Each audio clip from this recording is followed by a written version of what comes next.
Uh-oh.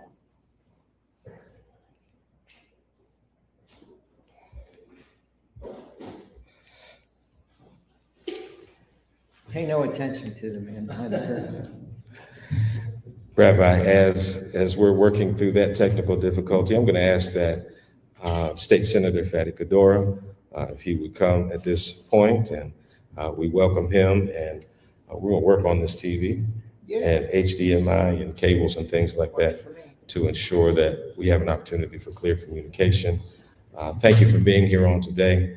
Our state senator is with us. Everybody say welcome. Welcome. Good morning. Good morning. Right away, right on the spot. No, it's for you. Speak right over here. Wow, I made it on time. Well, good morning, everyone. For sure. Good morning, everyone. There we go. Honor to meet you. My name is Fadi, F-A-D-Y. I serve, it's a very common name in Indiana. I serve in the Indiana State Senate, District 30, which is the north side of Indianapolis, the upper 1/3 of the city. Honored to be with you today. Dr. Hicks, thank you, and to the organizers and leadership. Thank you to the leaders of the church for allowing us to be here, and for my esteemed colleagues in the panel. I will be brief. Dr. Hicks asked me to specifically speak about the moral urgency of the moment. And I think Dr. Craig would be a better person to speak on this, because when I was a PhD student, I had to review one of his books that talks about the moral languages of healthcare. Healthcare as a public good. It's been a few years, but I appreciate the work in that space. I'll be brief. My concern at this point is how we contextualize the discussion about healthcare and Medicaid within the larger political system and the political agenda of the United States, and how that political agenda is coming to Indiana and being represented by the Indiana General Assembly. So we can't talk about healthcare without understanding the larger context, the historical context of how we arrived at this moment. And to remind you of the last time our nation struggled with this issue, specifically the issue of healthcare, even though it's been more than 100-year struggle, that I am always reminded, and I think I've shared it with a similar group of Dr. Hicks and Rabbi Spiegel last year and Dr. Craig last year, is that this moment reminds me of the decade right before the Civil Rights Movement. The time when we had a Civil Rights Movement to fight for Medicare and Medicaid and the Civil Rights Act and the Voting Rights Act. And if you put things between this, contextually, if you look at the history between the Civil War, almost in 1865 until 1965, we had an era of black codes and Jim Crow laws. And during that period of time, the law, people were not violating and breaking the law. The law was broken because the law discriminated against people. And we had philanthropy responded to the needs of the nation through mutual aid organizations, including healthcare. If you remember, organizations like Anthem used to be a nonprofit organization for many, many years, and then they became a for-profit entity. But the struggles of the civil rights movement helped us accomplish significant wins for our nation, for those who struggled, who the nation was built on their backs, but they were left behind. And now we find ourselves in a similar place. We find ourselves in a situation where the national government has an agenda and an ideology. And I'm not speaking in terms of as a Democrat versus Republican. I'm talking about the politics and the policies of the national administration. So they passed what is called the Big Beautiful Bill. And the Big Beautiful Bill reduced Medicaid funding by $940 billion for the whole nation. So let me say one more time. they reduced funding for Medicaid by $940 million with a B. At the same time, it was the same piece of legislation that gave tax incentives to poor individuals such as Jeff Bezos and Bill Gates. And if my tone was not, sufficient enough to convey my sarcasm, I hope that you understand that I'm joking. Jeff Bezos is not poor and does not need subsidies from the federal government. It was the same piece of legislation that viewed our country as those who, the haves and have-nots, those who should be rewarded and those who should not. And that theme runs through almost every single policy that the current administration is pushing forward. For example, think about immigration, not just healthcare. You only can come to the United States if you can afford, what was it, $5 million visa, the golden visa, or whatever they call it. It is an agenda that stands for the wealthy, an agenda that discredits the poor, an agenda that defines you based on your wealth, and if not, on your second-class citizen. So that's where healthcare is today. So what happened in Indiana? When that law passed, Indiana started moving aggressively and trimming and cutting not only funding, but also services. So last year with Dr. Craig and Dr. Hicks, there was a convening in Rabbi Spiegel, I think it was at the United Way building, when we were talking about Senate Bill 1 from last year, where Senate Bill 1, the top priority for the Senate Republicans, intended to cap the Medicaid program, and they had multiple iterations. The first iteration was they capped the program at 500,000 individuals. So we don't care if we have more people who need services, we're just going to control the fiscal impact of providing services under the Healthy Indiana Plan 2.0. So what does that mean? That means that if people are sick in Indiana, they need access to healthcare, we don't care about you. That's when I say we, it's the universal we, not me. It's the universal we of state government saying, sorry, we have to deal with the dollars that we have. Now, I fully understand what fiscal responsibility means, but cutting Medicaid is fiscally irresponsible for two reasons. One, it makes people less healthier and they will demand more services. And they will be more receiving service at the emergency rooms, and they will not pay their medical debt or their medical bills. It will become medical debt. People will go into bankruptcy, or people will have challenges. Their credit scores will be damaged, and there are so many consequences to that. Insurance rates will go up. I mean, that was the whole premise of the ACA, Affordable Care Act, to bring the uninsured and give them some kind of coverage. But the double whammy with healthcare is that they remove the subsidies for the Affordable Care Act and then they cut Medicaid. So let me say one more time. They eliminated the subsidies for the Affordable Care Act, which will push more people into Medicaid, and they cut medical services. What services did they cut in Indiana to control the fiscal? Pathways waiver for senior citizens. Currently, we have 10,000 senior citizens on the wait list. And they, on a monthly basis, they send invitations, they receive, they enroll people and they kick people off. But the number is stagnant. It didn't change since last year. Some people got enrolled, some people got off the list, some people joined us. We're still at 10,000 senior citizens in Indiana, still waiting on services. The autism waiver and autism services, especially for young kids, they limited the number of hours that can be provided for children, and they reduced the number of hours or the rates for providers. With the Healthy Indiana Plan 2.0, the red tape and administrative functions that are meant to delay and push people away.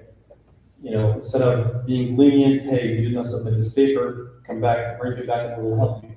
You're denied. That's a strategy to get people off of the program. And this year, Senate Bill 1, which is the top priority for the Senate Republicans again, they titled it Human Health and Human Services. And they messaged the bill as fighting fraud, waste, and abuse. If you forget everything I'm going to say today, I want you to remember one thing and one thing only. Every discussion they are having about fraud, waste, and abuse is a distraction to distract you from demanding having eligible people be on the program. It's a distraction.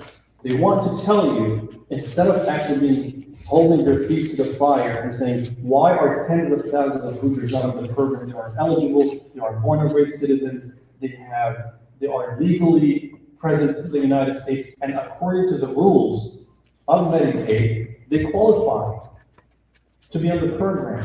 But rather than having that discussion and blaming them for their lack of performance, they shifted the discussion by talking about fraud, waste, and abuse, and their fear that Indianapolis will be the next Minneapolis. So, in committee, I've asked very direct questions to the Secretary of FSSA and to the author of the bill, and I repeated these questions on second reading. I introduced several amendments, and I asked the same questions on third reading. And I'll share with you some of these questions to help you think through what Senate Bill 1 truly means. So first, there's something in Senate Bill 1, by the way, that deals with both SNAP and Medicaid, not just Medicaid. So Senate Bill 1, currently, in its current form, that those are extracted, there's something called the error calculating rate. The error calculating rate. So the big beautiful bill requires states, when they process Medicaid applications or SNAP applications, to look at the processes. Sometimes our eligibility for an individual changes. Someone might have a baby, someone might get married, someone unfortunately might pass. So every day, eligibility changes based on income, based on changes in life. So the federal government said, if the state agency did not accurately process Medicaid and SNAP, and that error, administrative error, not fraud, not waste, not abuse, by CMS definition, the error calculating rate are errors that are caused by administrative processing of applications. And CMS has a completely different definition for fraud, which is the intentional overcharging of the system or not delivering services and charging for those services. So CMS, the federal government, has completely separate definition for fraud, and they have a completely different definition for the error calculating rate. And what Senate Bill 1 does, it has nothing to do with any of the definitions or the references about fraud, and it's specifically about the error calculating rate, which said the following. If a state over-processes eligible users, and then they did mistakes by over-processing folks who should not be on the program or change eligibility, we're not talking about undocumented immigrants, we're talking about any of us who is a citizen, who lives here, who qualifies for the program, and then you got a better job and your income went up, but you stayed in the program. So that's an error in processing in the program.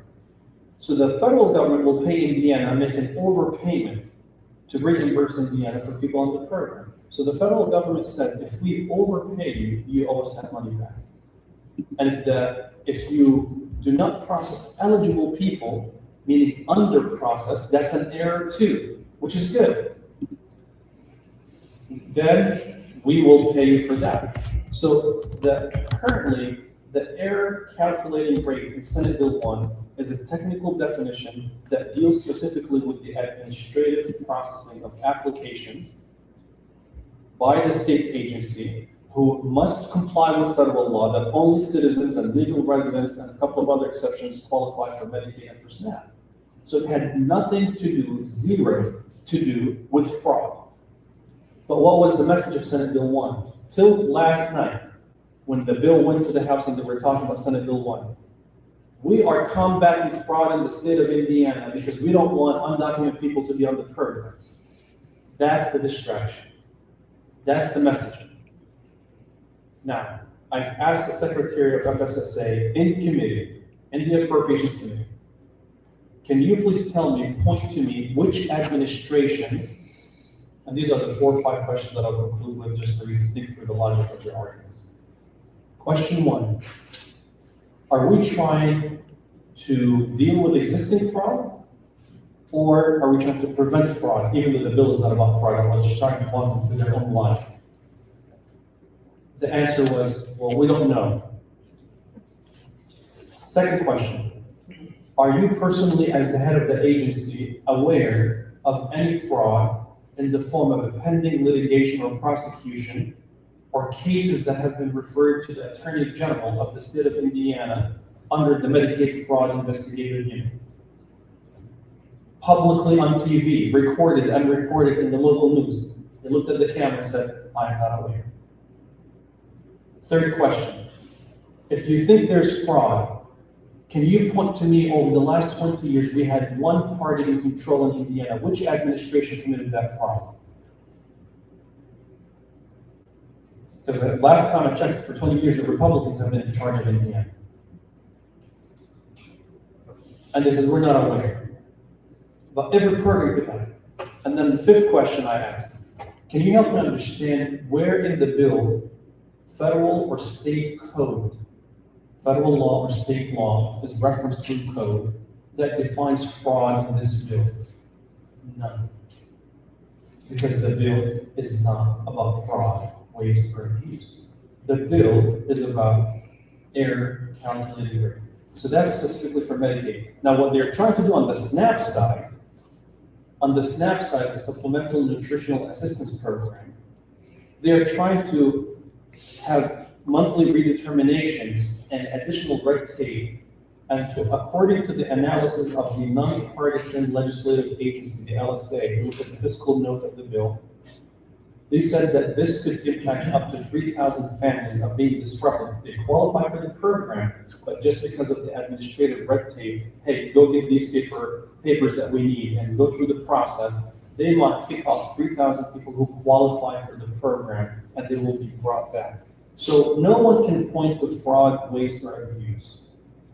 Finally, I've personally asked the Attorney General of the state of Indiana last year in one of the committees when he testified on behalf of his agency.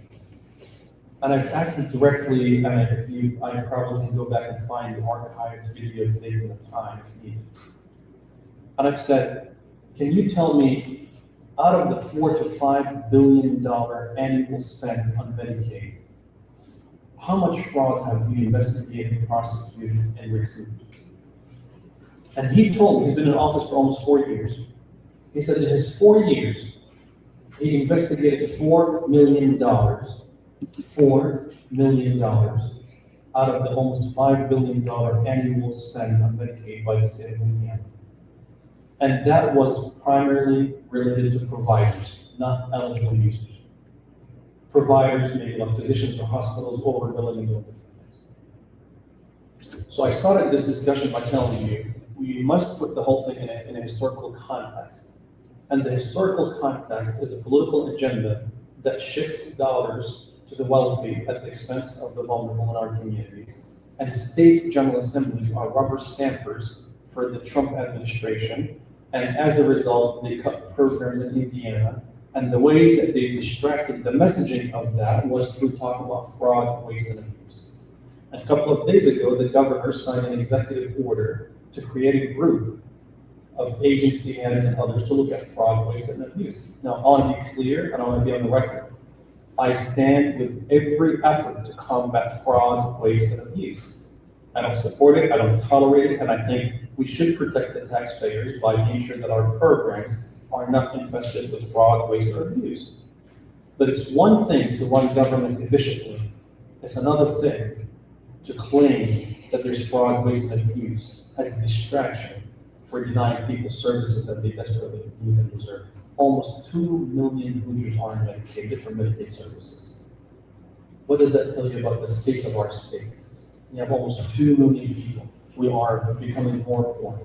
I said final, and I think maybe I said it twice. So this is the final. You're the Baptist church. There you go. So it's bad tackle, so this is the final. Yeah. If we were out of money, I might understand that they need to cut funding for some program because we're going through an economic recession or downturn in the economy. I'll leave you with 2 data points. One, we are expected to close the fiscal year of state fiscal year 2027 with $5 billion of surplus. So that's not the budget. We're expected to collect 46 billion and to spend 46 billion, that's the budget. But the extra dollars on the side, the surplus, is expected to be $5 billion. And from the $5 billion, Medicaid reported as recent as 2 weeks ago that through smart sizing, which translates to picking people off of the program, through smart sizing, they saved $450 million. $450 million as part of that $5 billion reserve. And the second data point, if the state did not have money, then why are they spending recklessly in other areas? I'll give you one data point on that. They gave data centers in Indiana, and listen to this, 50 years, up to 50 years of sales tax exemption. That is not budgeted, so it's going to reduce our revenues for the state of Indiana. They did not blink. They did not hesitate. They pushed through the law. 50 years. You all will be here in 50 years. I won't be here in 50 years. But they gave 50 years of sales tax exemption to data centers when technology changes every few years. We try to be reasonable by amending the law to say, how about you let them come back every 5 years to confirm that they're still in existence, and second, the technology is still relevant, and third, they're still employing people in Indiana. And they rejected even common sense amendments like that. They gave the Indiana Economic Development Commission, or corporation, $1.2 billion, $1.2 billion to spend on Lilly and other companies at the LEAP project in Lebanon. Last time I checked, Lilly is a $1 trillion+ company. I'm not opposed to creating jobs and attracting businesses, but these are messed up priorities. You let people die in your state and be hungry, and then they cut the Sunbucks program. Have you heard about that program? Lunch for kids during the summertime, $120 a month. They start every session, every day, by praying. We start with a prayer before we vote. Dear Lord, we ask you to help us to, use your wisdom so that we can serve the least among us, so we can take up the orphans, the widows, and the children. God, bestow your mercy on us to implement your laws, because your law is the supreme law, not the law of the land. And then 5 minutes later, cut programs, vote on cutting programs, vote on cutting programs. There's a disconnect. So I urge you, my friends, thank you for organizing today's event. It is a moral urgency, it is a moral crisis. A nation that spends more, as Dr. King said, that spends more on military expenses than social services is a nation that is moving towards spiritual death. And I hope that we can resurrect and reawaken our nation to stand on the right side of history. I want always to be on the side of the vulnerable, the marginalized, those who don't have voices, not those who have multi-million-dollar lobbyists representing them at the federal government and local government. So thank you for organizing this, and I appreciate it.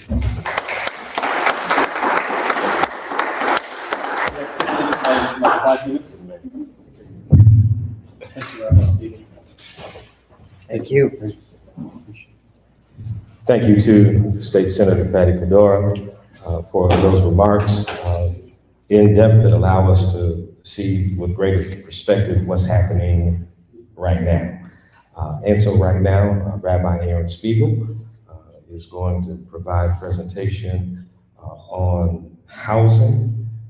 Housing perhaps is a public health emergency that needs to be talked about, but work needs to take place. And there's the opportunity before us to support a Streets to Home initiative and to support neighbors that are most vulnerable being warm on days like these. Thank you for being here on a cold day, a wintry day. In Indianapolis, Indiana, you fought through the elements to be here. Thank you for those that are joining us by way of stream. We do want you to go to that QR code. Don't leave here or don't leave the stream without hitting that QR code that's available for you for our faith community consultation. It is our survey. Make sure you do that before you leave. And once again, let us provide attention to a very serious matter. The conversations that we are having today, we're tagging as consequential conversations because literally these are life and death issues that we are discussing today. So once again, thank you, Rabbi Speaker. You're welcome. Good morning again. Senator Kadura just reminded me, 1964, Lyndon Johnson declared a war on poverty. And regardless of what you think about whether it worked or not, but the idea was to lift people out of poverty. I've been saying recently we're in a new war on poverty, but it's a war to create poverty or to lift up those who are advantaged on the backs of those who are in poverty. And our focus is housing, and I think that's a big part of it. So I'm going to dump a bunch of data on you today, but I think it's really important to understand the context for this, both in our city and our state, and then the implications of how housing is healthcare. So Indianapolis is one of the largest or worst evicting cities in the country. Marion County still files between 400 and 600 evictions a week. Indianapolis is about 25,000 evictions a year, and that has implications. The demographics are critically important. This is from our court watching data. We have folks that sit in court and collect data. The demographics of people in eviction court: 64% female, 56% young, 73% Black. The most common person in eviction court in Marion County are young Black females with children. And it's not a surprise, the most common folks, the fastest growing demographic of homelessness are young Black females with children, 2 children. We know that. The racial makeup of Indianapolis is only 28% Black. So we have a serious equity problem here. This is not just a housing problem. This is an equity problem. This is a poverty issue. I always put this in my presentations because I think everybody needs to know it. This is from 23 study in National Academy of Sciences. The most common age to experience eviction in America is childhood. We talk about caring about kids. We don't act like it. The most common age to experience evictions in America is childhood. I just did a quick search on the term housing is healthcare. I could have filled 20 pages with this, but it is unquestionable. Housing is healthcare.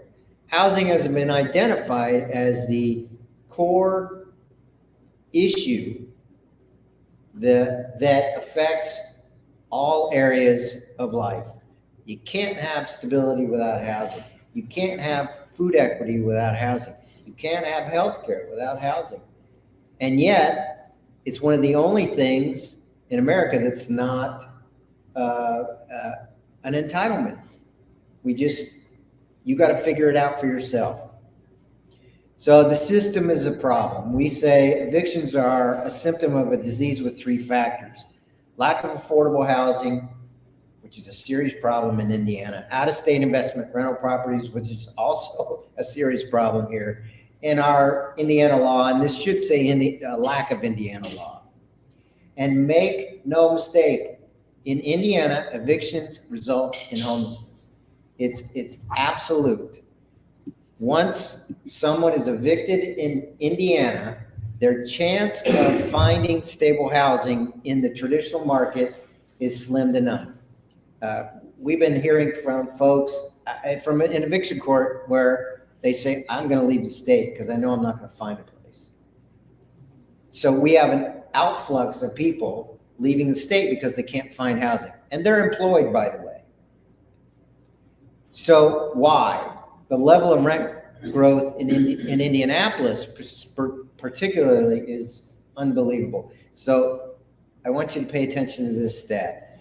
From 2000 to 2021, this is in a 21-year period, rent growth in Indianapolis was basically flat, 4% over the 21-year period. In the second half of 2022, rent grew by 15%. So in 21 years, it was flat. In 6 months, In 2022, it went up 15%. What happened in 2022? We were coming out of COVID. The private equity world discovered Indiana in a big way during COVID, and they flooded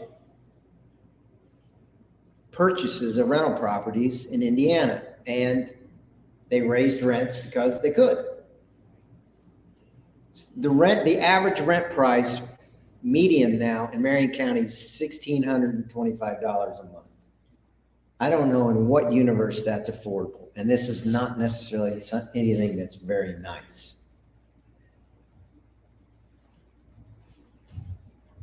And my computer's locked up.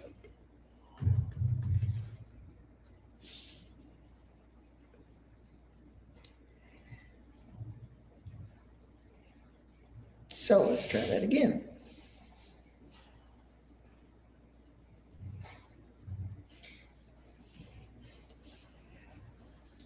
Okay. So the accepted danger point for homelessness as far as vacancy is 5%. This is not something I made up. This is known. We're trending in the wrong direction, folks. In 2023, we're at 4.7, so less than 5%. We were already in the danger zone. 2024, 4.5. We are now at 4.2, 3.9. This is Indianapolis, Marion County. So this means that there isn't enough vacancy to meet the existing needs. This is another reason why rent prices are so high. It's a market demand thing. And landlords, and I'm not criticizing all landlords, but landlords don't have to lower their prices. They also don't have to consider people with special needs. So people with an eviction, people with bad credit, formerly incarcerated. They just summarily dismiss them because they don't have to. It also causes the really bad actors who don't fix the heat in the middle of the winter to not have to fix the heat. They just ignore it because they know there's a long line of people waiting to get in this same unit and there's no enforcement here. So the next person moves in, there's still no heat, and they don't have to fix it. This is a fairly recent statistic, and it's mind-boggling. Half of all renters in Marion County are housing cost burden, meaning they're paying more than 30% of their income on housing. This isn't low income. This is everybody. 50% of all renters in Marion County are housing cost burden. A quarter of them are extremely housing cost burden. 50%, that means they're paying over 50% of their income on housing. It's untenable. I often say they're a flat tire away from evictions. There's a study in Texas going on right now that says most people end up in eviction court for $250. $250. And we know that the average owed once they get to eviction court is $3,500. Where's all that come from? Fees, late fees, filing fees. And this is really disturbing. Among seniors and people with disabilities, 100% of them are housing cost burden, either at 30% or over 50%.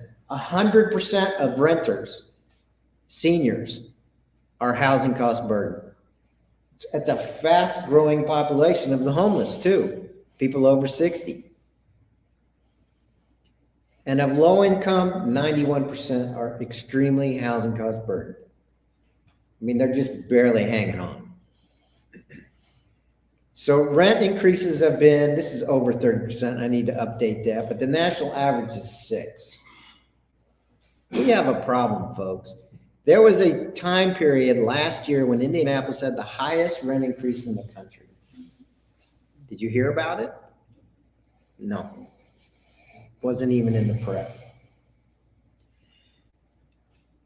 We are now tied. Indianapolis is tied for 5th place for the most private equity owned rental properties in the country.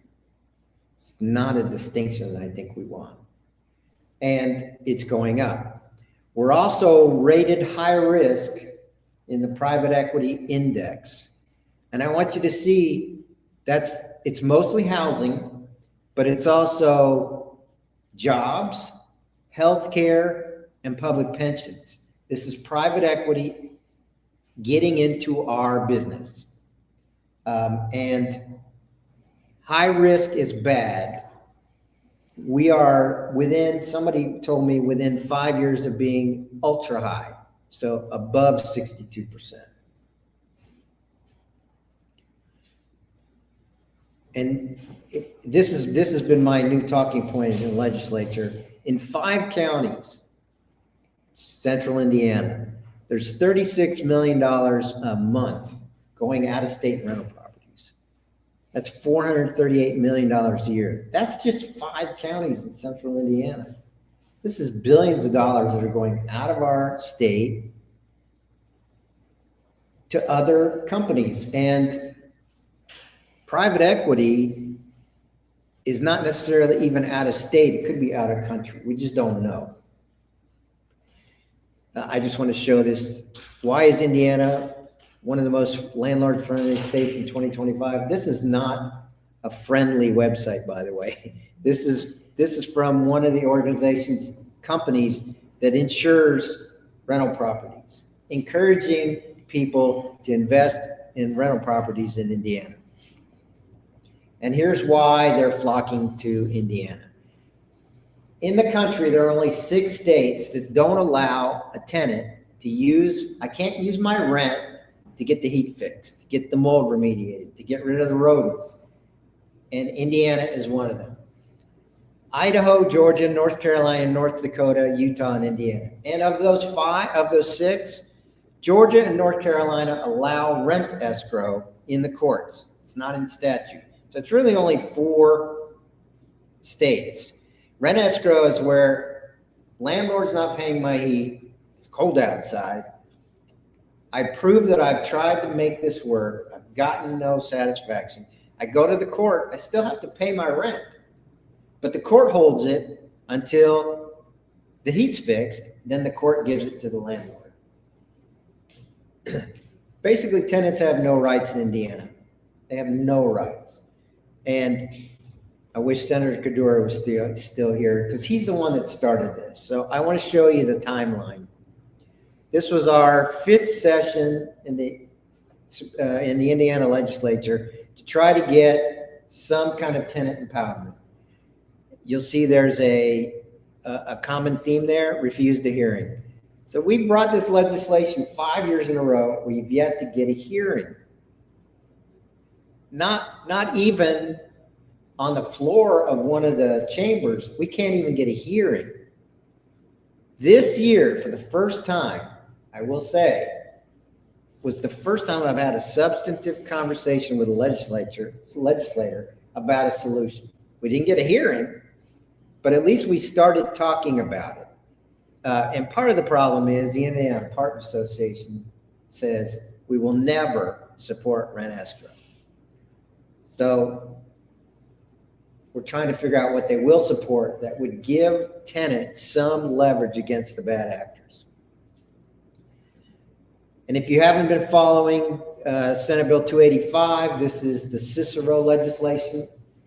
It's deemed the criminalization of homelessness because it makes public camping a crime, a Class C misdemeanor with a $500 fine. This is the 3rd year in a row it's come to Indiana. This year's sponsor was Senator Cindy Carrasco. It is already passed the full Senate. It's been assigned a House sponsor, Doug Miller, who's a good guy. We met with him this week. It's going to go, folks. You killed it last year. Enough grassroots support happened, but the governor wants it. The governor said, I don't care where people sleep. I don't want to see them during the day. So this is now a priority for the Speaker of the House. We're trying to mitigate the harms. That doesn't mean we shouldn't be calling our legislators, especially our House representatives, saying, we don't want this. It's been assigned to a committee. It's probably going to get a hearing next week. We don't know. But here's the scary part. The Cicero Institute, who's a think tank out of Austin, Texas, They say this is a compassionate answer to homelessness because it's better to arrest people than to let them sleep outside. Now, my conversations with our homeless neighbors, and I have them every week, is I don't want to be arrested. I'd rather sleep outside than go to jail or to be forced to go to one of the shelters that are horrible in our city. And by the way, it's an unfunded mandate. All the services that it refers people to don't exist here yet. So I believe that Senator Carrasco wants to make a change, and for the right reasons. But everything that she's pushing for, that won't happen. It doesn't exist. It can't work because we don't have the services. What we do have now is finally a true housing first approach to homelessness in Indianapolis. It's called Streets to Home Indy. The first phase of this is to house with services 350 of our most vulnerable chronically homeless folks by June of 2026. It's gotten a rocky start. We're getting a lot of pushback from sources that I wouldn't have expected, but we can make this happen. And this is the way to end homelessness, folks, not keep kicking it down the road and not keep making it so we don't see people. This is actually a way to get them resolved and back into society. Get engaged. I will tell you without hesitation that if it weren't for the faith community, this wouldn't be happening. The city's MO is we talk about stuff, and once it gets started and it gets hard, then we back away. Well, the faith community has been relentless on this. You have to do it. And we are going to hold your feet to the fire. So far, so good. The faith community has already also stepped up with move-in kits, and we hope soon with furniture. So when somebody gets housed, we're actually providing them with utensils and dishes and bathroom stuff and towels. And I mean, they have something of their own when they move into these places. We were charged with raising $270,000 as part of the philanthropy contribution. We're at $600,000 and we're still going. So I would encourage you to get your congregation involved. Whether you can provide funds or not, we don't care. This list of congregations, I want to see it tripled. So when it gets hard again, because it will, we're going to be the moral and ethical voice of this project to say, you can't back off. You can't back off. We have to do this. This is too important. Thank you. Thank you, Rabbi Spiegel. Are there questions? Yes. Has there been any type of cost analysis between jailing persons and funding something like Streets to Home or Sure. building shelters? There has. First off, I can tell you, we've known this for decades, that it is between $10,000 and $20,000 per person cheaper to permanently house somebody than to do nothing. And you say, how can that possibly be? Because across the system, doing nothing for somebody makes them our responsibility, we as taxpayers. So emergency services, healthcare, food, across the system. So permanently housing them, permanently for the rest of their lives, is cheaper by a lot. I don't have the numbers in front of me, but the all-in cost for Streets to Home, including the early administrative costs, is $31,000 a year per person, which drops over time. Because as soon as they get settled, services come to me. Am I eligible for Medicaid, Social Security, VA benefits? And as soon as I have an income, I start paying towards my living expenses. The cost to jail somebody is something like $2,500 a month. And they're going to get out and be in this exact same position they were when they went in. So I can just state categorically, it's cheaper to do this. And oh, by the way, it's the right thing to do. It's far cheaper to do this. Plus, we've seen in other cities that do it, many, if not most folks, end up going back to work. They become the people they want to be in the first place. It's the system that puts people unhoused. It's not them. It's not their choice. That answer your question, Lizzie? Yeah, I think Thanks. so. You had mentioned increasing the number of churches. What's the game plan for that increase? This. And I joke with some people, I go to church than most Christians. I'm speaking at church almost every weekend. We're based on relationships. It's all about the relationships. So Pastor Hicks is telling his pastor friends, and I want you all to spread the word too. And then we're happy to come in and talk about what we're trying to do. I don't want to make the money thing the hitch. We want partners in this work. So to answer your question, it's about making relationships. I think that there's a number of churches that have new pastors. And so I think that, and a lot of them are younger, not that that makes a difference, but they're new to a lot of this stuff. And so I think that somehow get into some of those churches would be something for those newer younger pastors. Love it if you could make connections. It's our social networks. That's how this stuff works. Counselor? Thank you for your presentation. As we take a look at embracing our homeless community, which my family has had a 17-year annual event. The last 5 years we've partnered with the Columbia Club and we service our homeless community in different ways. We've identified that there are categories, couch surfers, that we don't see 1,700 or so men and women, children, families that are identified who are point time. There are people sitting in their cars. Have we identified the categories and looked at opportunities to deploy resources that are able to help those specific individuals? We've also, through our American work, through Soccer Souls, identified that so many individuals that actually don't want our help, need the regulated mental issue. Yeah. And we have run into a lot of men and women those that are former militaries. Sure.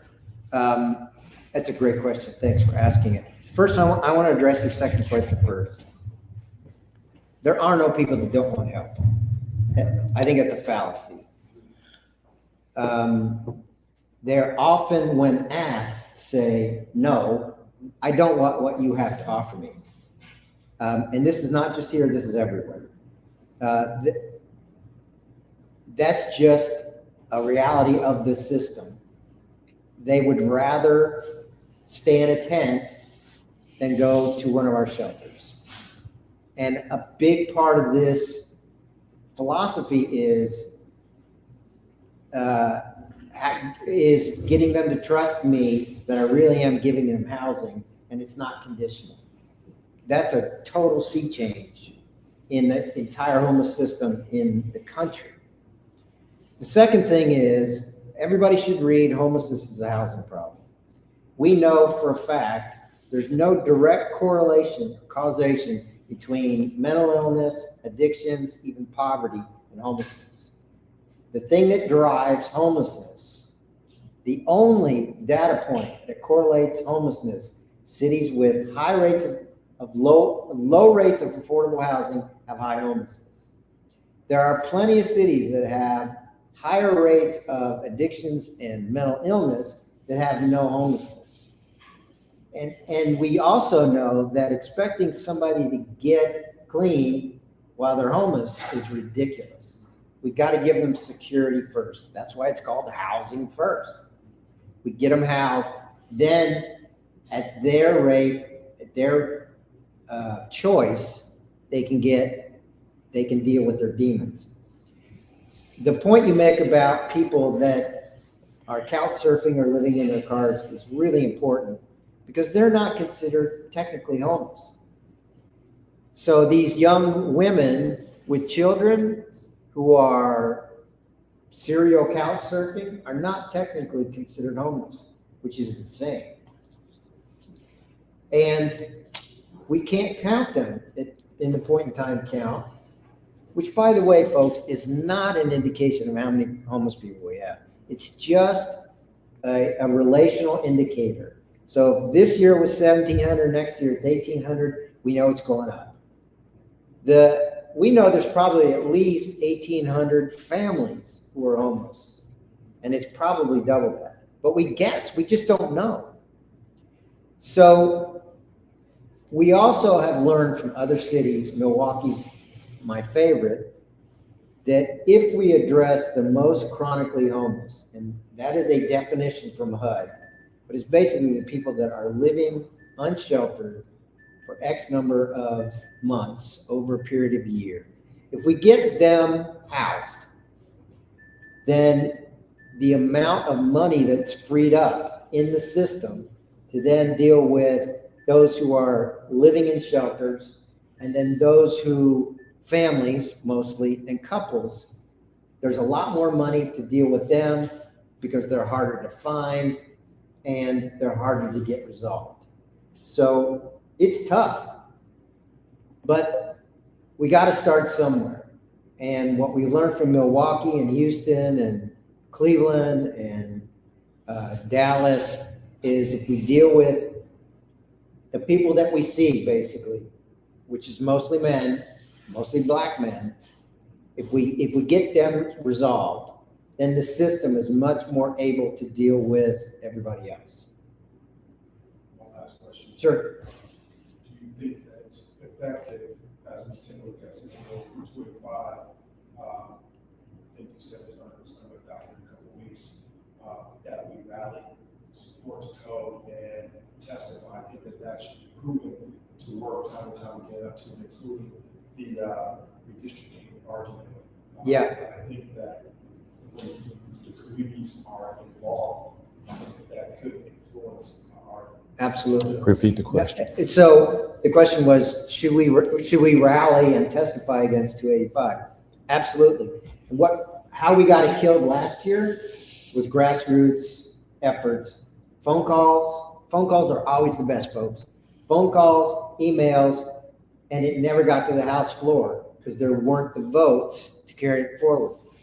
That's going to be the most powerful. Senator Carrasco insists that this isn't criminalizing homelessness.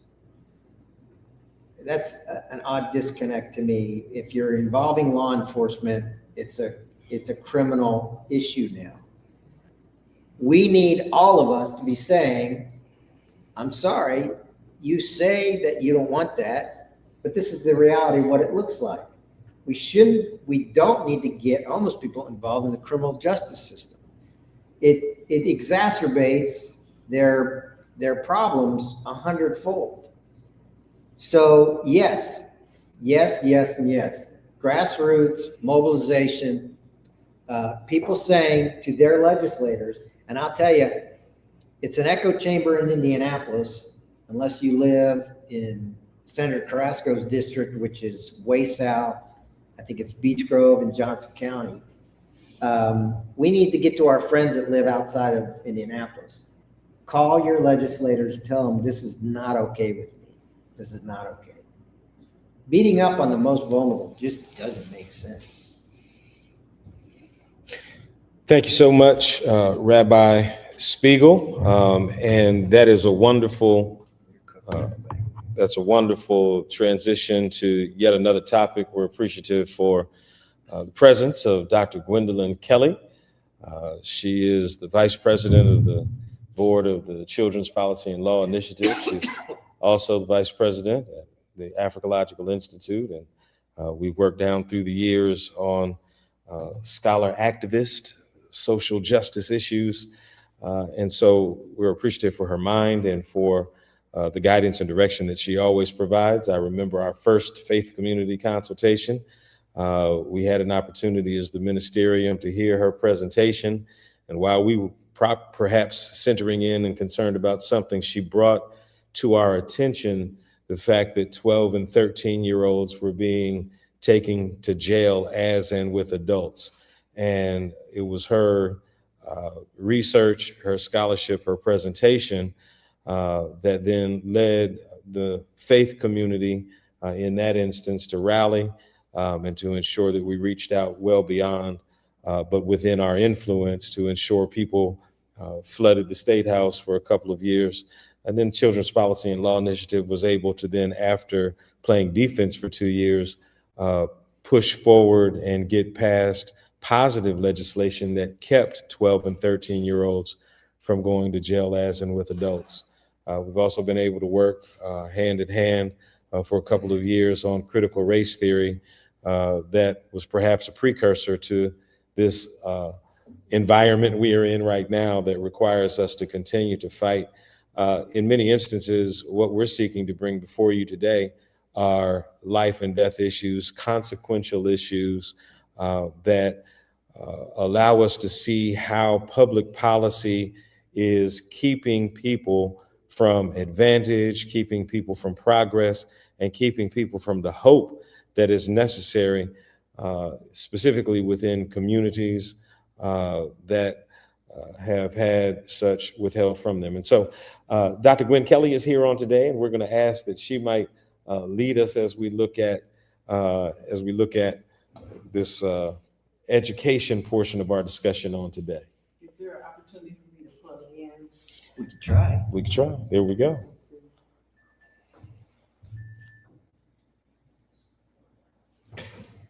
Can you move your computer on?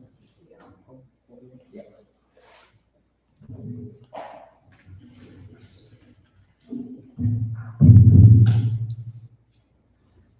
There's pictures, you can keep talking. You want to? I can. So the Greater Indianapolis Multi-Faith Alliance, the Children's Policy and Law Initiative, the Concerned Clergy, the Baptist Ministerial Alliance, the BCC, Black Church Coalition. There are a number of organizations that continue to stay on the wall and continue to provide leadership within the faith community. But understand, our work is, as Rabbi Spiegel has indicated, not simply to educate ourselves, but it is to create the coalition. It is to create the relationships that are necessary. We have to ensure that as we are fighting for these issues, that, as Dr. Kelly will talk about, there is an IPS issue that we need to be careful around the entire state of Indiana, because what takes place here with that bill will have implications in other jurisdictions. We're looking at housing. Housing is not simply a crisis here, but what we do see here with the Streets to Home initiative, we see some solutions. We see leadership on the part of the state of Indiana.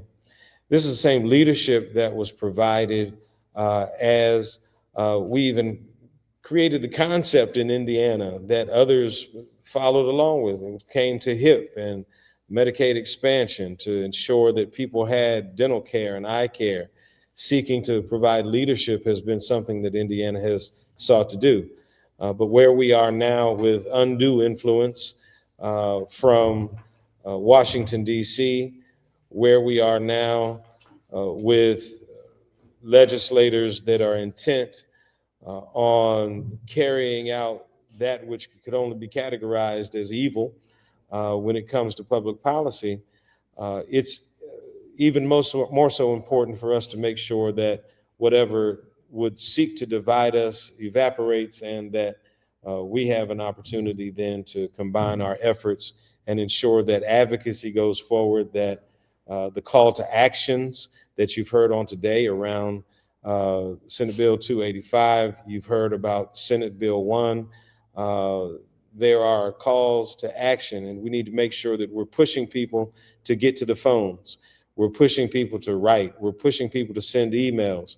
And we're pushing people to do things that are more creative and perhaps different than what the legislature wants you to do, right? There's a list of things that they want you to do and they expect you to do. Perhaps there's some things in these times that require us to think a little bit more creatively and to do that which not simply gets attention, but pushes the needle and brings light to the fact that because of public policy, people are dying. And so, Dr. Kelly, thank you for being with us on today to talk a little bit about education. All right, Dr. Hicks has talked about half the things I was going to talk about, so I don't have much to say, do I? You'll do it better. Take your time. All right, so I want to thank you for being here. For those who are watching, concern for these topics that we have is great. And we're glad that you stopped and paused to take time to learn about some of the things that are happening in our community. Back in the beginning of the school year, a letter came out called the Dear Colleague letter. And that letter changed what happened in education in Indiana. Prior to that, I've written a paper called Dear Colleagues, and it's got 5 or 6 headings. And the first one being, what happened? And then what now? What next? And so what?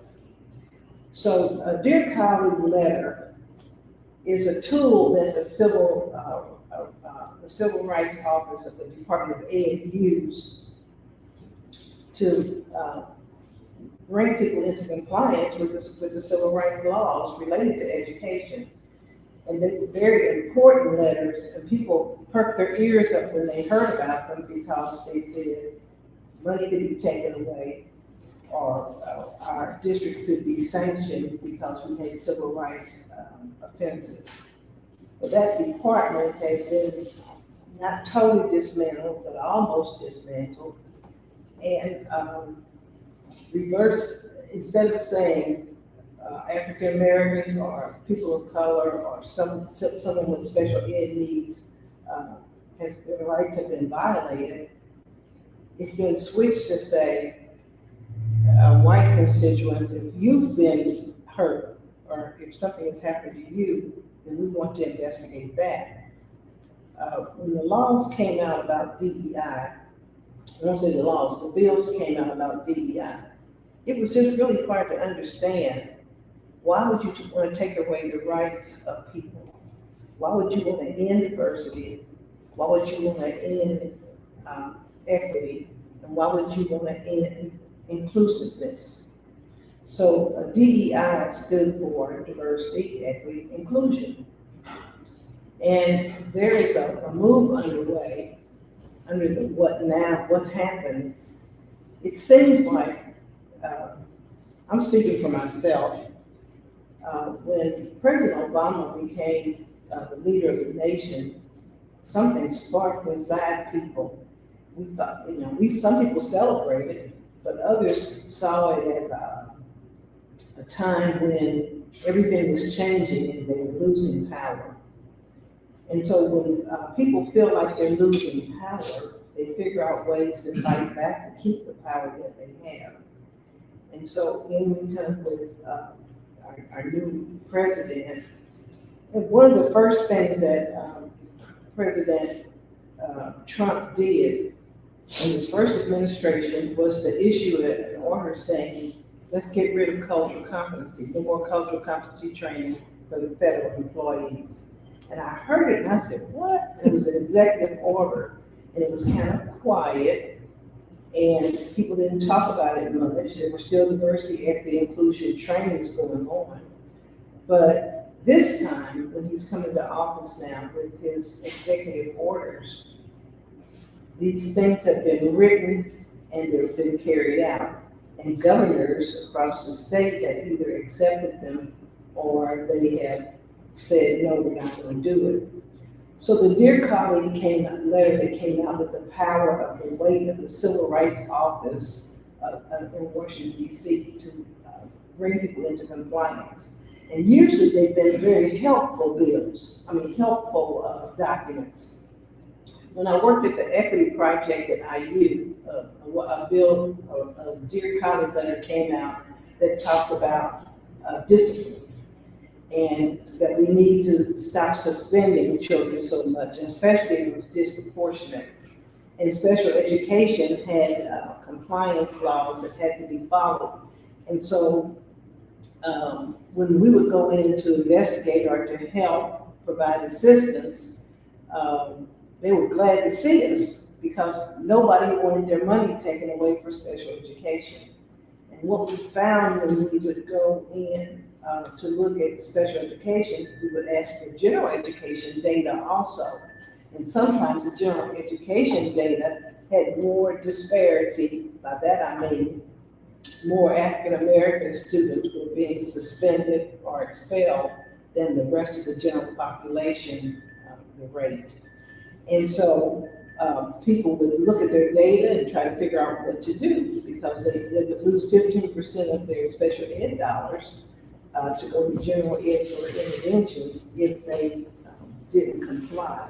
And parents, they were looking, the civil rights officers were looking for parents who felt like the district wasn't complying and their children had been suspended for no reason, or for the same reason that someone else had not been suspended.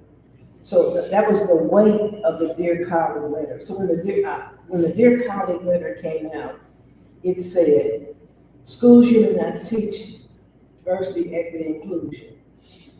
That you need to get rid of programs, you need to dismantle departments, you need to take anything that is teaching about anyone's particular culture, it has to go. And so our governor complied with that, and our Department of Ed and others signed off on it and said, yes, we will not do that, not really understanding what it meant. And so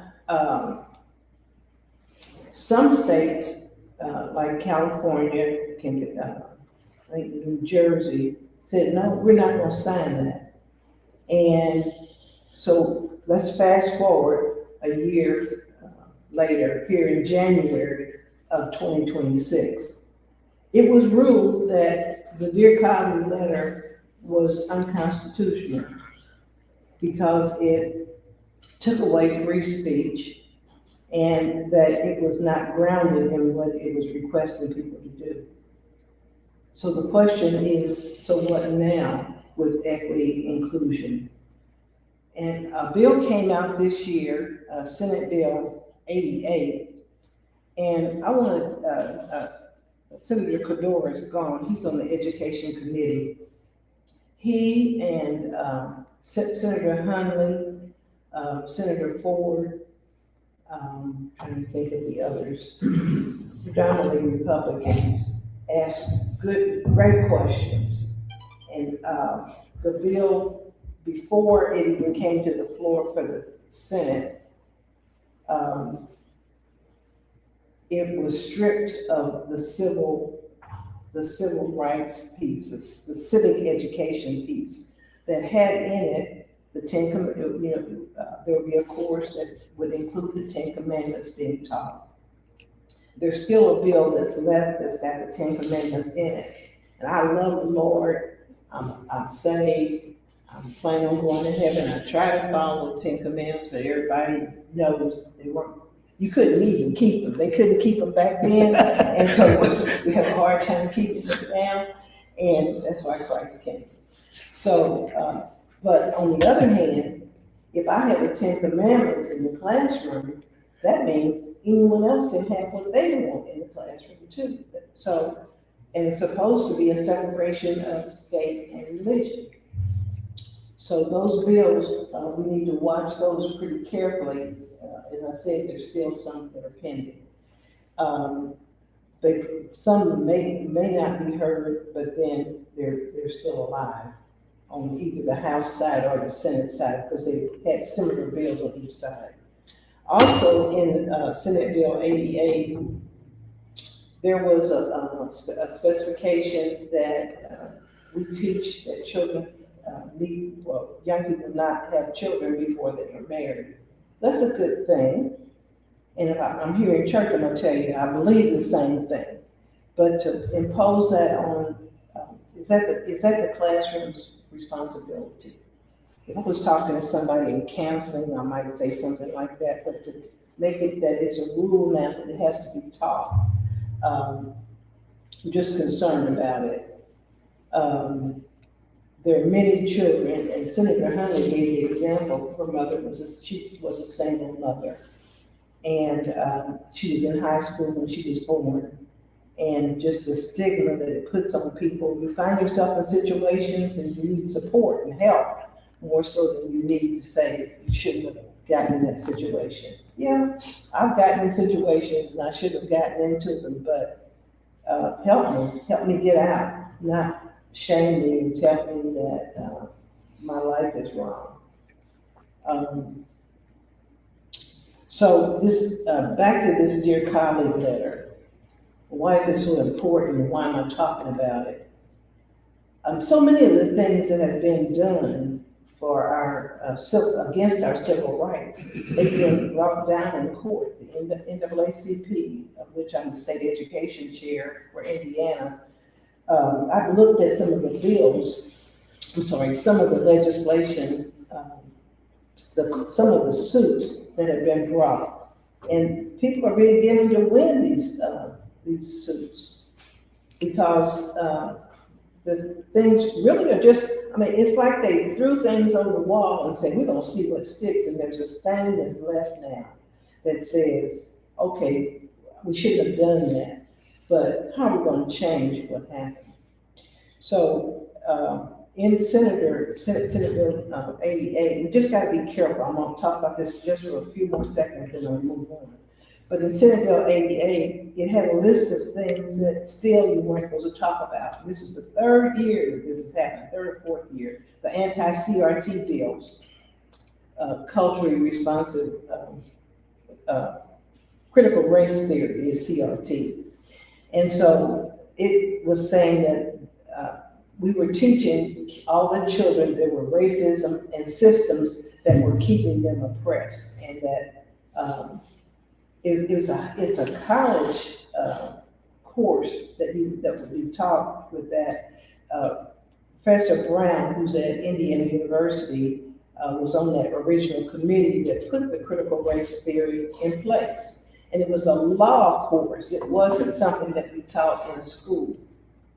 And so it's as if anything that had a term to it, like woke or cultural competency or the CRT, they took those terms and twisted them and turned them around on us to make us think that what we were doing is wrong, but really it's right.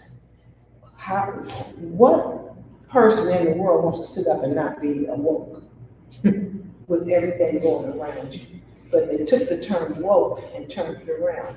Now I'm saying this because in education, I think, and I've talked to some teachers, they're confused. They don't know what to teach.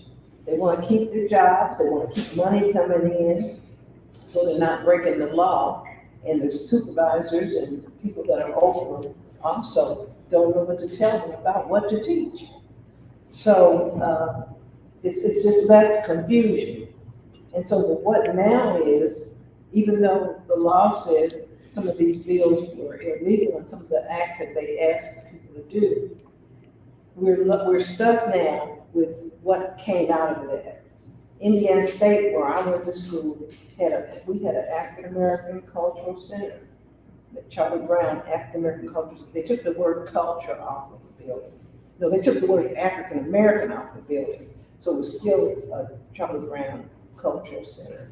And they want to combine everybody together, like we all have the same needs, which we don't.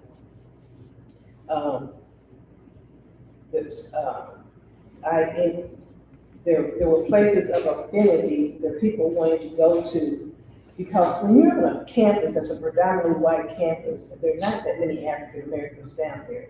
IU has about 4% of the population that is African American. Indiana State has a higher percentage than that. But when you're on a campus, and just like everybody is white, I'm going to homecoming, everybody in the band just about is white. you need a place where you can go and feel like you belong. Place, many times that you are the first one there on the campus from your family. People have not gone to college before, and you're there representing, and you need someone to help you maneuver through all this. Some of the departments that were set up with counselors to help children, young people who were in college and help them navigate their way through. Some of those departments were shut down. DEI officers and initiatives were shut down. And so people lost their jobs based on this legislation that was not even true. So that's the situation that we find ourselves in right now. Dr. Hicks asked me to talk about 3 things, and one of them was the Black Academic Excellence Plan, which the NAACP put out in 2022. I don't know if you can get that up on your screen, Dr. Hicks. I sent you a note. You can find the Indiana Black Academic Excellence Plan on the Indianapolis NAACP website. And in that plan, it looked at, we called for a diversity equity officer for the state to look at what's happening with education. And then we also offered 15 strategies for how to improve education. And there was a law that was written, Senator Greg Porter carried that law, that bill, and asking that there be a diversity equity officer, and looking at many of the things that we had, that we had in the plan. For example, mandating full-day kindergarten, making sure that parents are engaged in their students' learning. Districts supporting it. There was a bill that said every school had to have a cultural competency plan across the state of Indiana. And we had factors in there that would make the plan work. Last year, the last week of the legislation, that bill was crossed out. I mean, a line was run through it. No more social emotional education, no more trauma-informed support training, no more cultural competency training, no more. Those are probably the main things. And those were still in Senate Bill 88. We saw them that were written there. There's another bill that is trying to clean up the language in all of the bills related to education. And it is, I think it's Senate Bill 104. And it's got a lot of changes, things taken out, and they're gonna try to push it through, even though the legislature is short. This session is short, it's still gonna be tried to push through. And that strips out so many things that were taken out of legislation last year. It was really sad, because we had been working for since 2004 on culturally responsive practices. Representative Greg Porter had a bill that passed in 2004. And in 1 week, they stripped everything related to cultural competency and the needs that our children have, the mental health needs. Those things are still needed. What they did say was the state couldn't pay for it, but other people could get money to pay for it. We lost scholarships. There was an African American scholarship in the name of Bill Crawford. And any African Americans could apply for it and get 4 years. We have a shortage of teachers. The shortage of African American teachers is even greater than the shortage we have for all teachers. And so now, last year when the bill changed, only 5 counties have students that can be eligible for those scholarships. Marion County, Vanderbilt County, Evansville, Allen County, Fort Wayne, St. Joe, where South Bend is, thank you, and then the Gary, Lake County. 5 counties are left. Like there's nobody living in other counties, which they are, but that's the only place you can live to get the Bill Crawford scholarship now. So it's things that they did, and our Democratic Black Caucus negotiated that. People were kind of upset that it went that way, but they didn't know what happened behind the scenes. There are many things, like you said, you're talking with people behind the scenes. Well, stripping some of the things out of the Senate bills that talk about culture, that was done behind the scenes. So it's good if we can go down to the State House and meet the legislators who have written bills. They may not want to see you, but they have to. I mean, you can, if you can't talk to them, you can talk to their legislative assistants. So back to the the Black Academic Excellence Plan. Some of the things, it looks like they've been stripped away, but the other things are good things that need to be done in order for our children to survive. We had at the beginning, there was some principles that all students need to be followed. I mean, all schools need to follow in thinking about how our children can survive. I'm just going to talk about a couple of them. If a school is an excellent environment, it provides an opportunity for access and opportunity to be fair for everyone to have a high quality education no matter what zip code.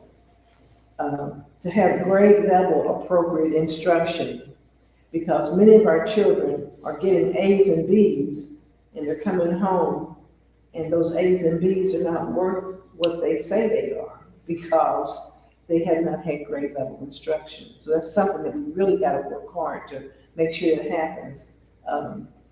If I was in a school one time and it was a 7th grade class and they were doing 4th grade math.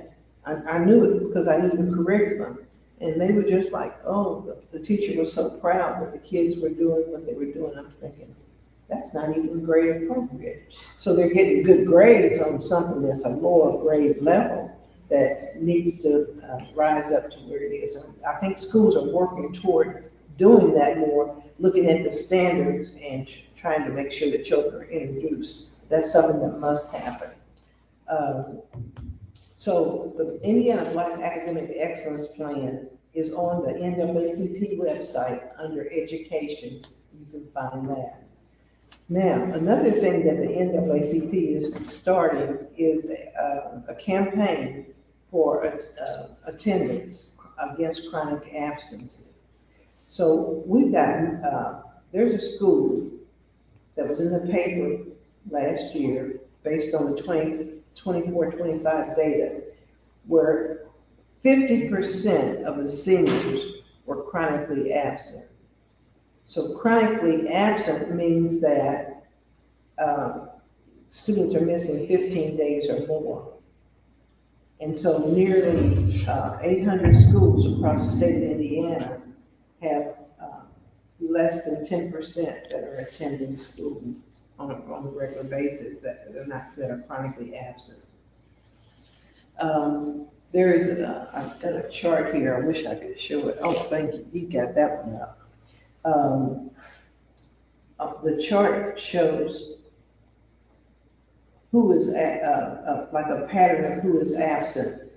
And last year, 26.9% of Black students were chronically absent. That means 1/4 of our kids were chronically absent. And so you all tell me, if you don't go to school and don't show up, what happens? Can you come? You're not online, you're just out. So there's an urgency of now that we're talking about where we're looking at who is chronically absent. And so the younger children are absent more so than like 4th, 5th, kind of levels off, and then it goes high again in the high school grades. That's by year. Okay. So we've started a campaign and we're going to be passing out pledge cards to talk about what it means to keep your word and your promise and try to go to school. There's going to be a panel here in Indianapolis in the spring about being a chronic, what a chronic absenteeism and what's happening in schools.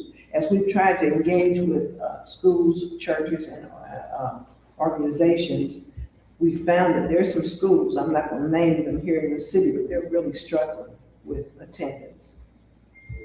Middle schools and an elementary school that we approached. And they don't want certificates, they want some money so they can buy incentives for the kids to come to school. So, you know, that's kind of taught us that while we're trying to help in one way, schools are seeing that there's a different thing that they need. I need to wrap up, don't I? So I talked about the attendance plan. You're gonna be hearing more about it. We hope that you will keep your ears open. Your school, you might be coming to your school or church. I've got some cards here that I can pass out so you can share it with children in your family so that you can talk about attendance with them.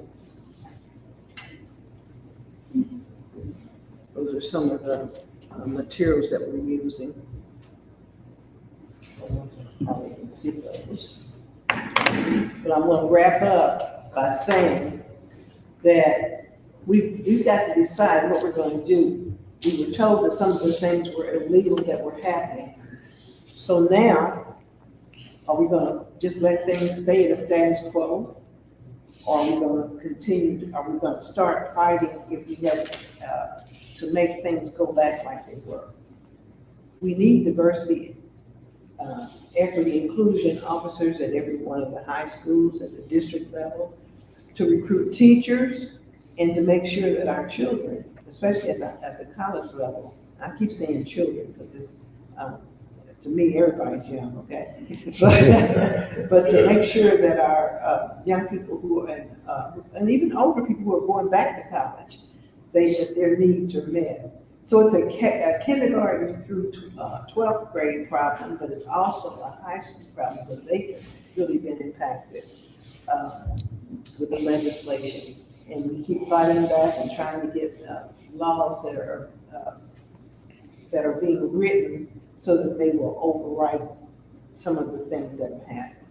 I just urge you, as Pastor Hicks said, to be sure that if someone tells you about a bill, you need to go ahead and call, and the number is easy. You just go on the website for the General Assembly and call and ask to speak to the senator or to someone on the staff about a certain bill. Didn't talk about IPS real fast, and I'm gonna really wrap up. In the state of Indiana, in the first, on the House side, no, it was on the Senate side. I haven't been on the House to testify this year, but on the Senate side, there was a bill for South Bend to have their school board appointed instead of elected. And it just came out of the blue. And so we've been hearing behind the scenes that it was because I didn't talk about charter, I didn't talk about voucher and the public traditional school system, but money is coming out of the public system, going to charter, going to voucher. And the voucher money is for private schools.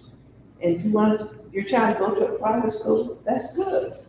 If you want your child to go to a charter school, I understand that, because you think that the traditional public school has not done what they need to do by your child. However, there are some charter schools that are doing very well, and there's some that are doing just about the same as traditional programs. So don't get fooled. The problem is that every parent and community person needs to make sure that every school has best practices and that they're doing the best for our children. No matter where you live, so you don't have to go all the way across town to get an education. If the public school system is eroded, then that means that there's not democracy for all. Why did public schools come into place? It was so that the citizenry could be knowledgeable, so they could vote and read legislation. and know who to vote for. So that's not gonna happen if we siphon everything away to the charters and to the voucher.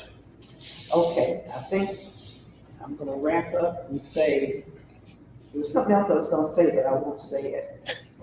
I'll let Dr. Hicks wrap it. All right, we'll take one question, maybe two, but want to have questions real quick. I want to present just very quickly on not on education. We've heard education, we've heard housing, just a little bit about health. I want to talk about that a little bit, but are there questions for education right now?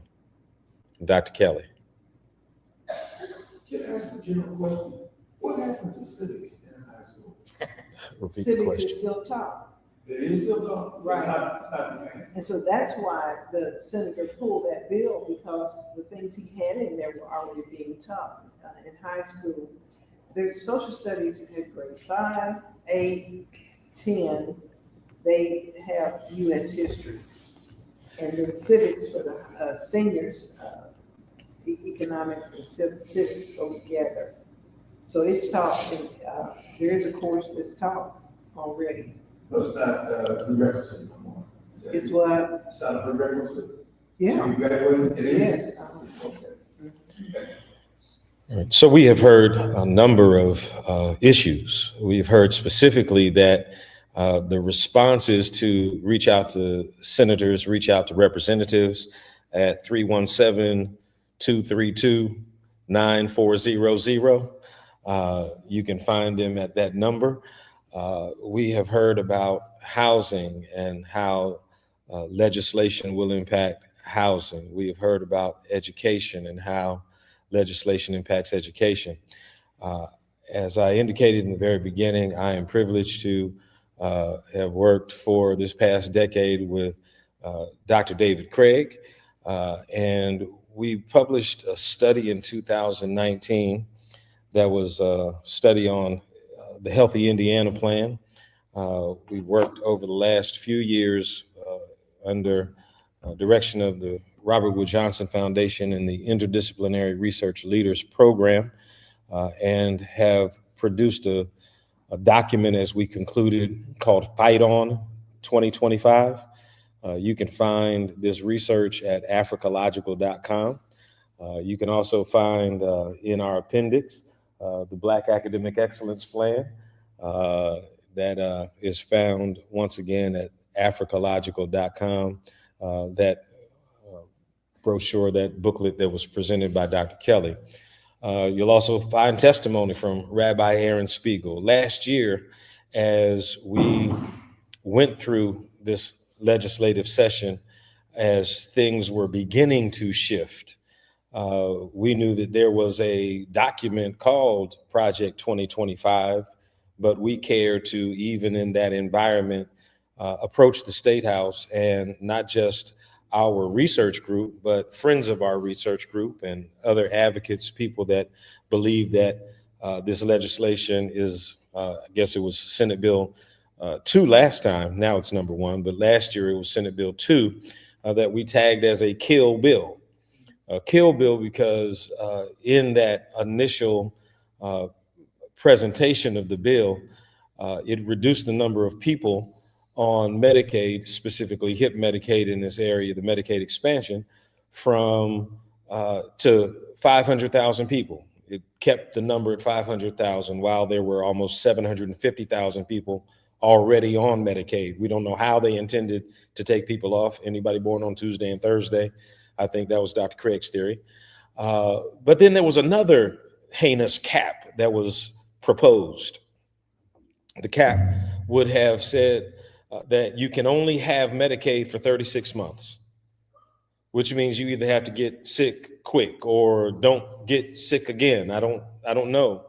But those were taken off because of a great coalition, Tracy Hutchin Getz and Who's Your Action from the south of the state, and our group, the Community Leadership Board, of our study that we did that sent 5 urban centers around the state of Indiana. We had an opportunity last year to work, and we present in this Fight On 2025 document that's on front of our website at africological.com, we present this panoply.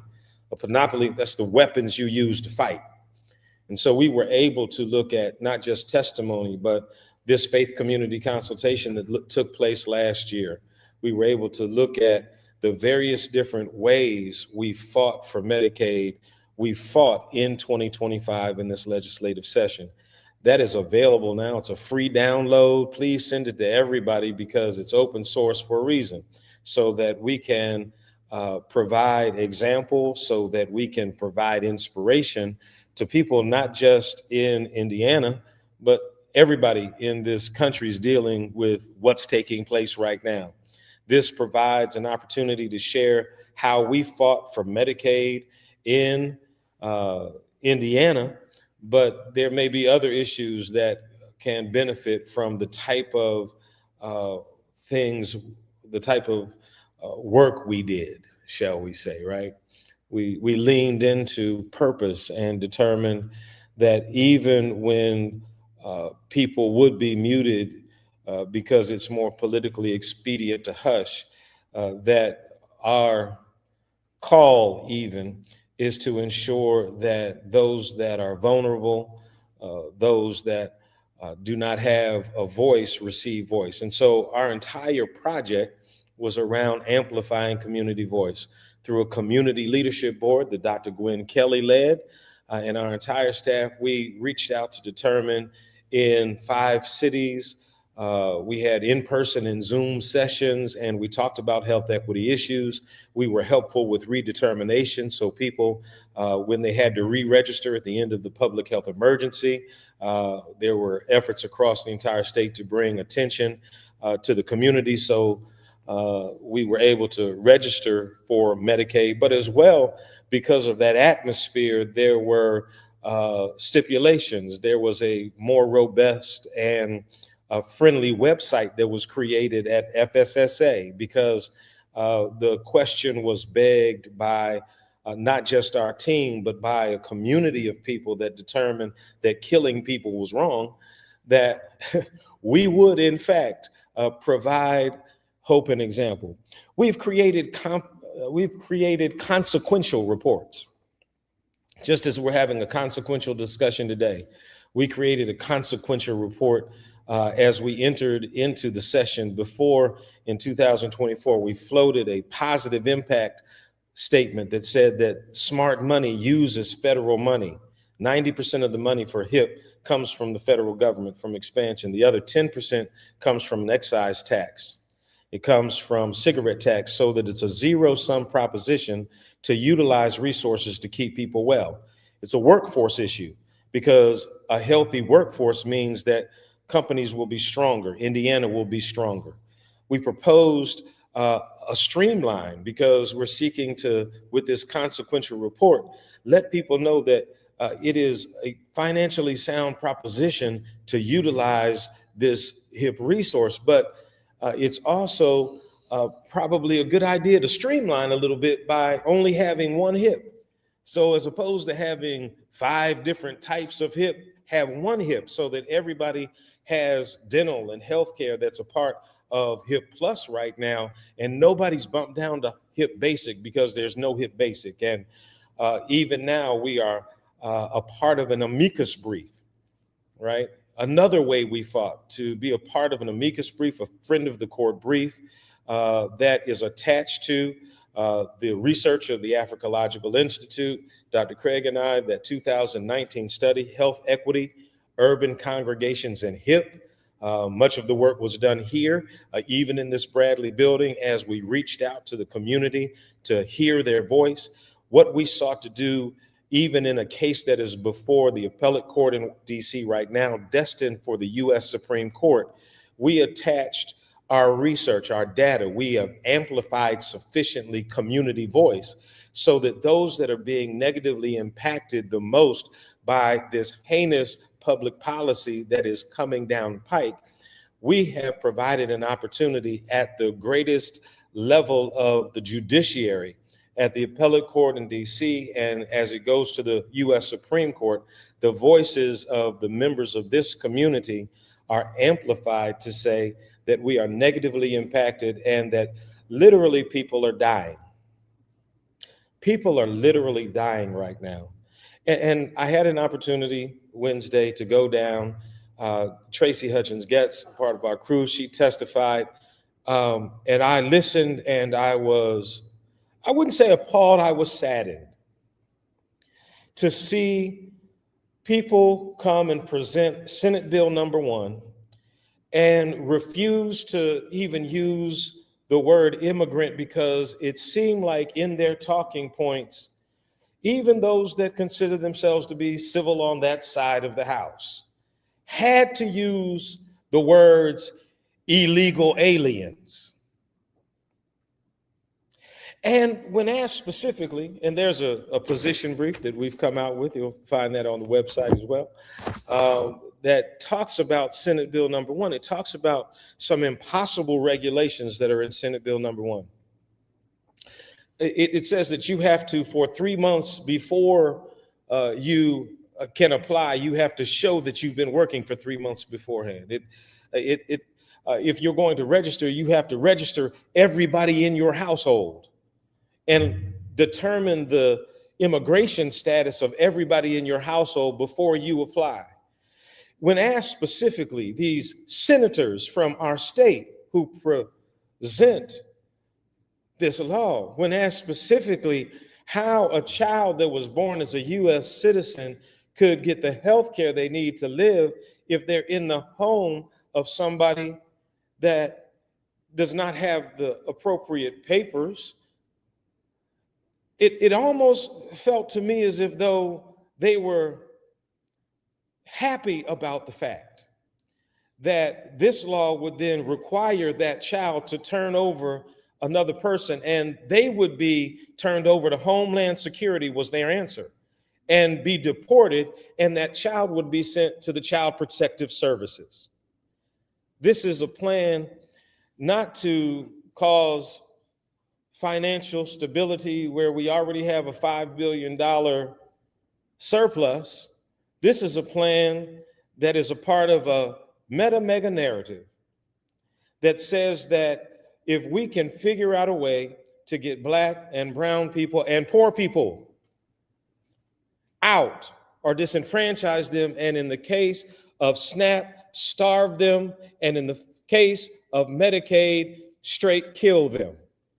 There are kill aspects, once again, as we fought last year, Senate Bill 2, they upped it in priority to Senate Bill 1 right now to push forward work requirements that are impossible and to figure out ways to continue to make a vulnerable population even more vulnerable because of the legislation that is being pushed forward right now.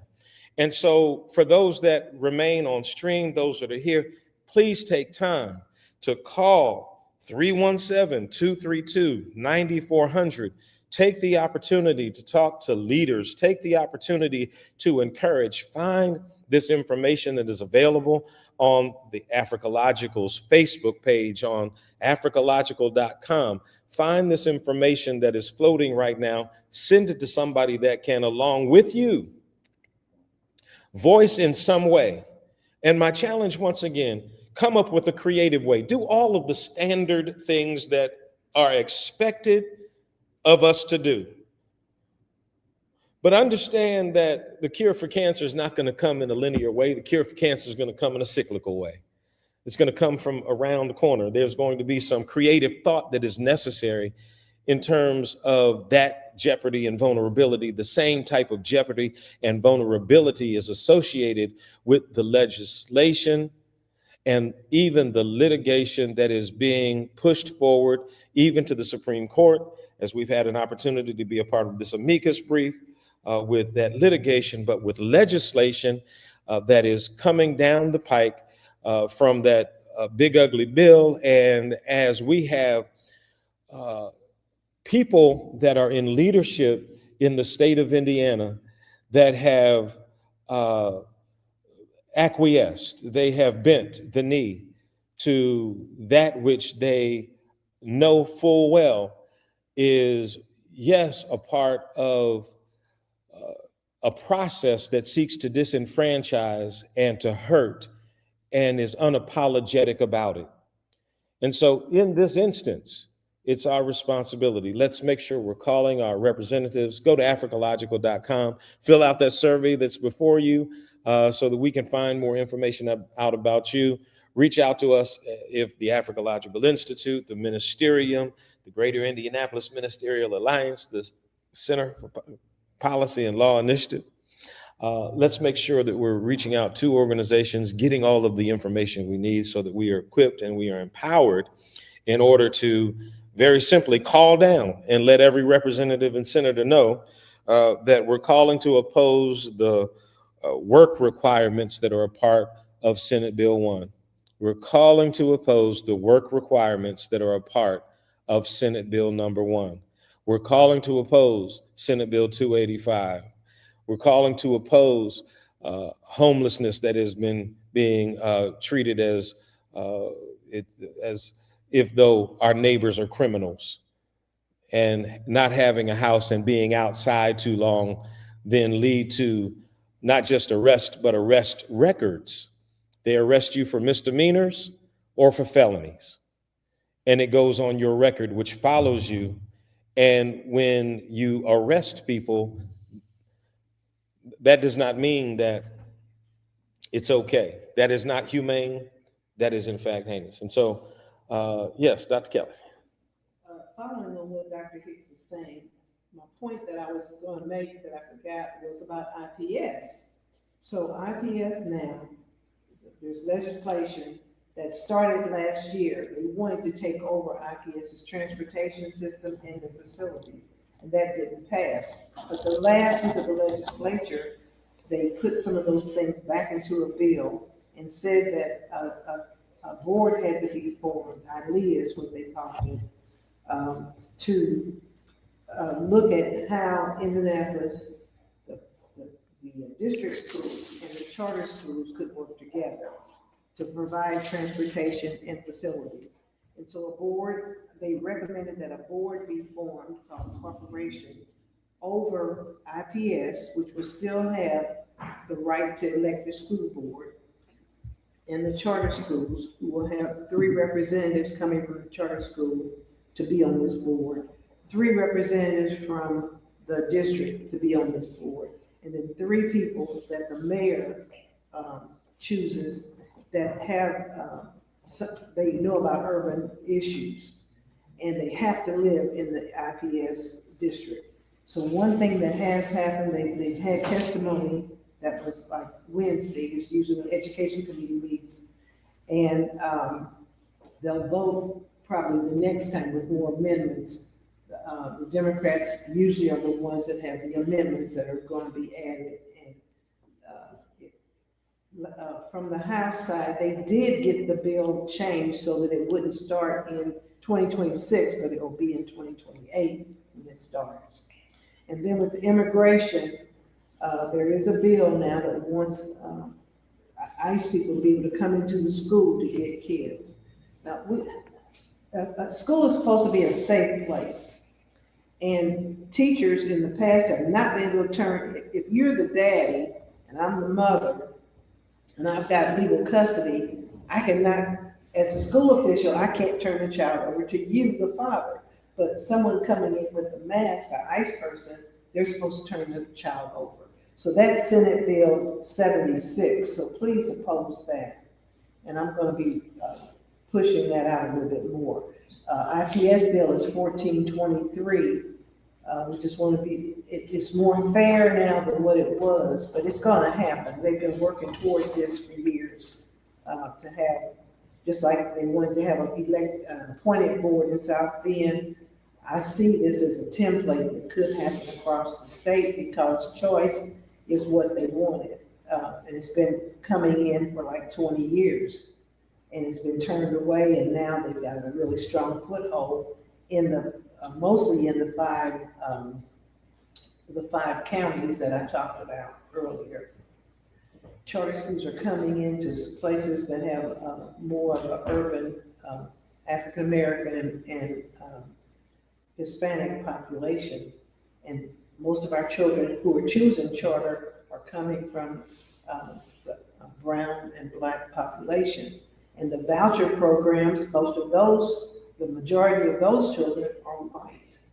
And yes, you can take advantage of it, but you don't get the total amount of the cost of the voucher program, or the private program. Sometimes that has to be subsidized. And so if you go to a public school, public traditional school, especially in Indianapolis, you're getting special ed services and voucher, and charter schools are coming back to IPS for special ed services. And there's a debt that IPS has now because they've been servicing more children than just those that were in their boundary. So I'll leave you with that. All right. Thank you so much. Are there questions for any of us? We want to make sure that we have an opportunity for little dialogue and discussion. I know our time is gone, but we've received so much information today. Everybody say thank you. Thank you. All right. Any questions? Yes. What implications does SB1 have on our rural neighbors and rural hospitals? Right. SB1 has the ability to disenfranchise even further those that are in rural communities and those that are in poor communities. The nature of this problem is it's a problem of intimidation, right? That the laws are being set up now in Senate Bill 1, even as we dealt with Senate Bill 2 last year, that these things are set up to keep people away from health care that would save them.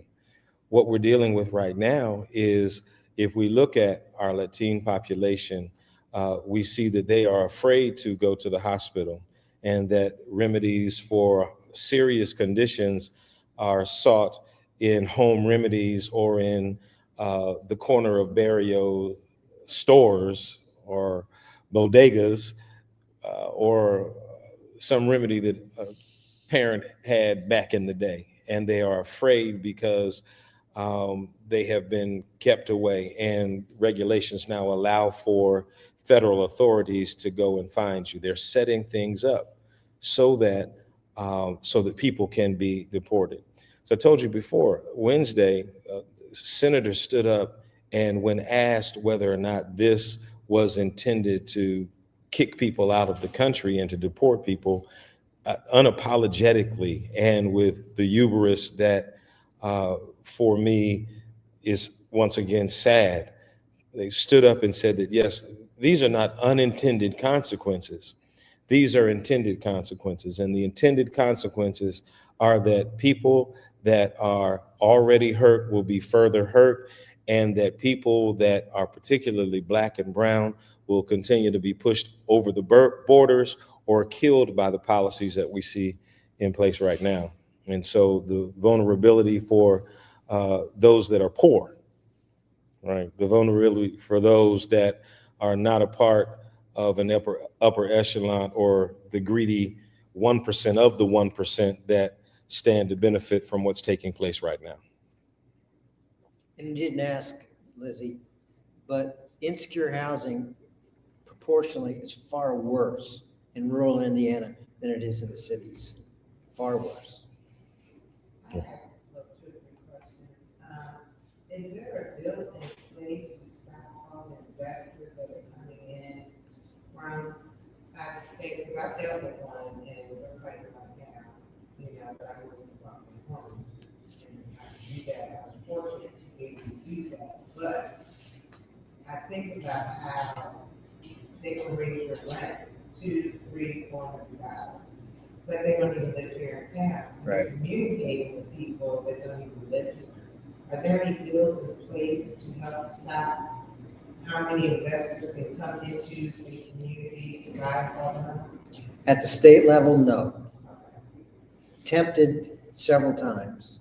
Senator Kadura, again this year, had a bill called the Nexus Bill that required if I have X number of properties in Indiana, I have to have a local representative. My experience at the General Assembly is every time I bring up something about private equity or out-of-state ownership, They don't want to go there. Well, that's a violation of the Constitution. We can't regulate state-to-state commerce. I don't think they understand the implications. They will, but will it be too late? Is it 60% or Yeah. 60% of landlords are from out of state? And then number two, for education, and I follow education and everything, as you go to the state house, I really think the community doesn't understand the implications that are coming from Bill 1423. When you take a look at education and what is happening, as was described, the white families are using the vouchers, the black and brown sitting in charter schools, and you have public schools that have everything. To me, this is just Jim Crow 2.0 segregation. But then, how can we hold these schools accountable? Because to me, there's really no accountability, because if you have a school, or you have a school that gives data, that's 4%, but we still have people attending those schools, when to me, every neighborhood should have a good school, a public school. You shouldn't have to travel across town. So I think there needs to be more accountability, but real accountability. When we did 11th grade before, you had schools that said they were A, but they had F data, and they weren't doing what they were supposed to do. And so I think to see what's going to happen, because if you look across the country, every city has public schools, has a public school system that are educating, and what's going to happen, I think there needs to be more outpour with the schools and holding schools accountable. Not even with IPS, really in a whole. We need to take a look, because I think it's going to happen. A lot of families will end up sending their children to the townships if changes come out the way we think they're going to come out. So how can we get the word out to more families and people to be at that state house, and next week, whenever it is, to speak up against it? We know it'll probably pass, because we already know what's happening, we're keeping up with it. But the families are the ones who are losing, and the children are the ones who are losing, and not enough voices are being said for those families and for those children. So that's my opinion, and we've talked, when it comes to education, and I just think we're at Jim Crow 2.0. By 2025, said this was going to happen, and it has happened. Absolutely. What we are seeing right now was scripted. It is playing out before us right now. And it is incumbent upon us to fight, nevertheless, that through reaching out to the legislature, making those phone calls, doing the civic evangelism work that requires us to open our mouths and let our neighbors know, and even voice, perhaps in different ways, unusual ways, multiple ways, our feeling that's based on fact that what's taking place right now is extremely harmful, and we need to speak out. We want to thank you all for being here on today. We're not leaving. Let's take some time after this. I will tell those that are with us, with us by way of stream, thank you all for being with us on today. Please find us at africological.com. You can find information there about all that we have talked about on today, and specifically find information, get the data that is available. A lot of the Medicaid data is available, but there's also data available on education, on housing, the other issues. Find us at africological.com. Let's continue to stay on the wall. Let's be vigilant. Let's be determined, despite the fact that there are laws that seem to be intent on hurting, so much so that we might be numbed. We might have the tendency to shift into neutral and to let things pass us by. But if we have a voice, we need to speak. And if we understand what's going on, we have a responsibility. There are those that cannot easily fight for themselves. It's our responsibility to fight for those that cannot easily fight for themselves. So thank you for being with us on today. And we're looking forward to the fight that does continue. Somebody say fight on. Fight on.